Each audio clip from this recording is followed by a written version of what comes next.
Hey, what's going on? It's Chewy Gomez. We pushing the Bay. If you ain't pushing the Bay, you ain't doing it right. You got to rep where you from. And we from the Bay, so you see where I'm at right now. Other day. The revolution will not be televised. The revolution is now. Okay.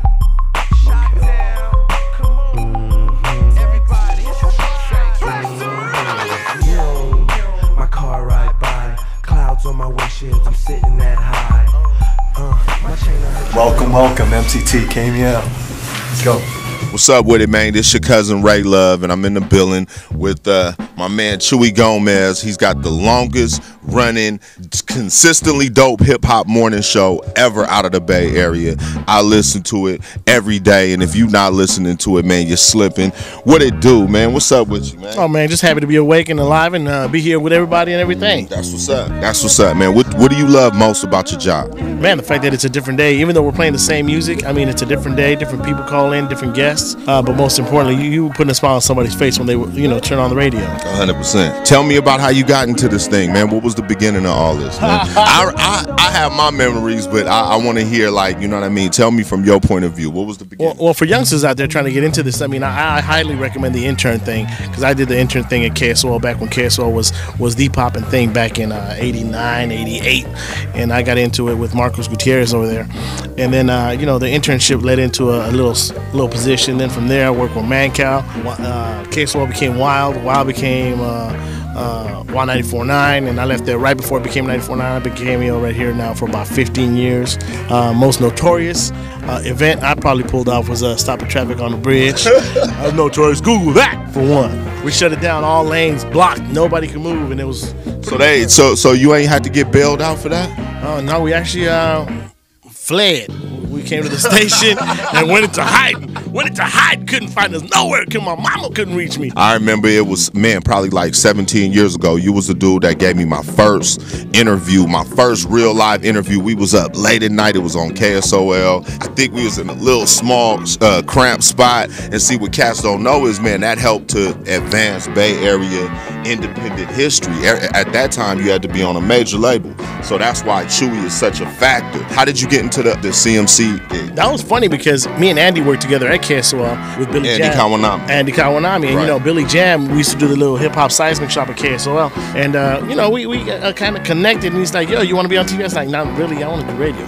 Right. Well, do me a solid and fill in because somebody's not going to be in next week. All right, I'll do a solid for you. And I went out there and I did it, and it's like it snowballed just like radio did. It's like I was there filling in, and then next time I filled in, then they gave me a permanent Wednesday position. From the Wednesday, I got Wednesday, Thursday, and I got Wednesday, Thursday, Friday. Then before you knew it was Chewy all day, every day on CMC. Man, I remember that was back when videos was a real fixture here in the Bay Area. That's where you had to tune in to see the local talent. But more than that, man, we was killing BET and MTV. You know what I mean? Even back then, it was crazy because back then, that's when you could really see the Mac Dre video. You could see the JT the Bigger video. Rapid Forte, Mac Mall. Nobody was playing these videos. MTV wasn't touching them.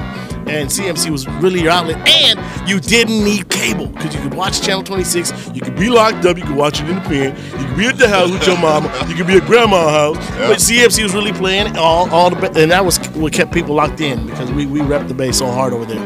What's some of your most memorable interviews that you've done? Man, I mean, there's so many. I mean, like the ones that really stand out. That if you had to put together your highlight tape of the craziest, weirdest cats that you interviewed, who would it be? I won't say weirdest. I mean, I had a lot of fun initially, and then it's funny because you don't really realize how groundbreaking that was to have you.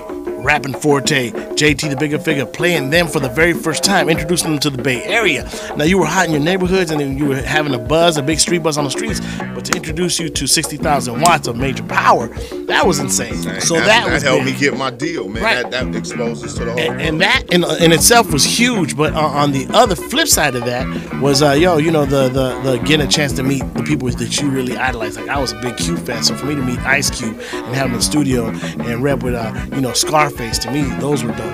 Busta Rhymes, he took it to a whole nother level. He came in here just wilding out. This was when he first went solo. Yeah. That was one of the most memorable. But every interview is different. Doing this interview and having you interview me is hot. You know what I'm saying? That was big in the back. You never know who's going to switch roles and positions. How do you keep longevity at the same time keep your edge and stay important to the listeners? I think, to me, I mean, the important thing here is to stay relevant first and foremost, and stay with your community. I mean, if you know that the folks is out there at this event or that event, or this is what they really are concerned about, you get involved with that. Yeah. You know, and you know, because if it wasn't for who listens to me, I'd have no job. So I gotta be representing what they're about. Man, I'm saying so. I mean, you know, you have to be where the people are at, and that, you know, and that's what, you know, you see me hanging out with the people. You don't see me behind 6 bodyguards in the VIP booth with 2 champagne bottles not sharing. Exactly. There you go. That's not me. That's not the business either. Nah. What type of things in the local community that's important to you that you're giving your time to, or you know? I get involved with everything. You know, I want to keep people educated on HIV. You know, definitely that's affecting a lot of our communities, both black and brown, and everywhere around. But also, domestic violence is also, you know, it's been brought to light with this Chris Brown lately. But women have been abused for a long time, and you know, so you know, you definitely need to check yourself. So I mean, there's a lot of things that we get involved in. You know, you want to mac and pimp and do all that. Yeah, but I mean, 100%. But macking and pimping ain't necessarily. You keep your hands in your pocket, man. You know what I mean? Sometimes. Yeah, you got to, man. And I mean, you know, a woman's gonna be what a woman's gonna be, and she's gonna flash on you. And all you gotta do is really, you know, take a step back or take a step out. What you trying to do more with your show? What's like coming up next this year? Any surprises? Trying to keep it positive, you know, for all ages, because I know you can be in the car with your grandma and not be offended that you got Chewy turned on. Exactly. And that's what's beautiful, and that's what I like about what we do. Hey, what's up, man? This is MCT. I'm a youngster, you know. Well, I'm actually older, but I'm a youngster in the sense that I grew up listening to you, watching you on CMC. What do you consider yourself? Are you a shock jock, or are you? Because that's what it says on your Wikipedia. Does it? Yeah, it says. That's because I've been affiliated with Mancal, so that's under shock jock Wikipedia terminology. I just consider myself an all-around goodwill ambassador to the Bay Area. You know, I like to bring, you know, what's happening in the Bay to the people. But do people still approach you and go, man, I remember that? All the time. I mean, and there's different things for different people. Like for me, it's like, you know, I might have met you at the mall when we was doing our toy drive. I might have met you at your high school when I went to go speak to your high school. So different memories for different people. So you've been in the game for 17 years about? No, I've been in the game for about 23. I've been at KML for 15. What type of Bay music was popping when you started? You know, the Confunction. You know, I mean, so I mean, it was definitely Bay music involved and out there. Tony was hot. You know, in vogue. And then the rap movement was on the streets, you know, and then that became real popular. Who was the first rap group or the artist that you played? Oh, I couldn't even remember. But I remember that, damn. RBL maybe? I don't know. I mean, at the time it was funny because I think we were playing Public Enemy and, I mean, Bay specific though. Dangerous Dame, probably, something. So someone like a Too Short, what are your thoughts on E40 and Too Short that have outlasted pretty much 99% of the rappers? You know, Short is just Short.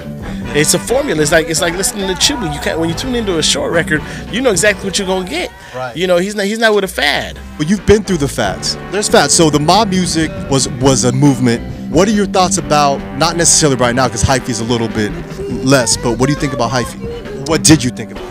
I mean, it's a movement. It happened. It was hot. You can't really deny it. I mean, you know, just like when at the time everybody wanted to be a gangster, at that time it was cool to be a gangster. I wanted to, you know, be Cole 187.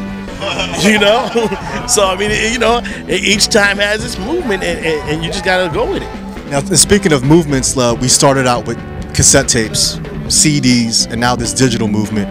What do you think? I think it's great that people have access to that much music by sitting at home.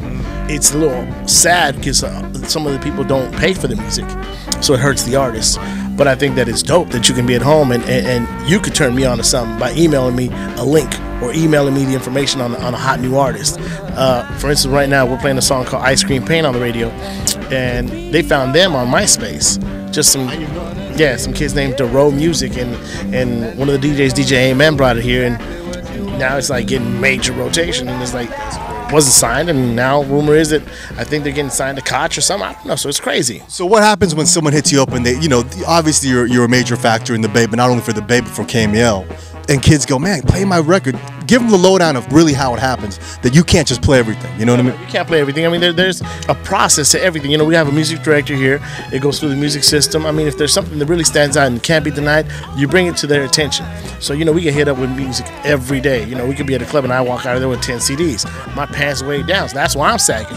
So, you know what I mean? So there's different music out there for different peoples. But there's sometimes that one song that just stands out, you bring it back and be like, yo, dude, for real?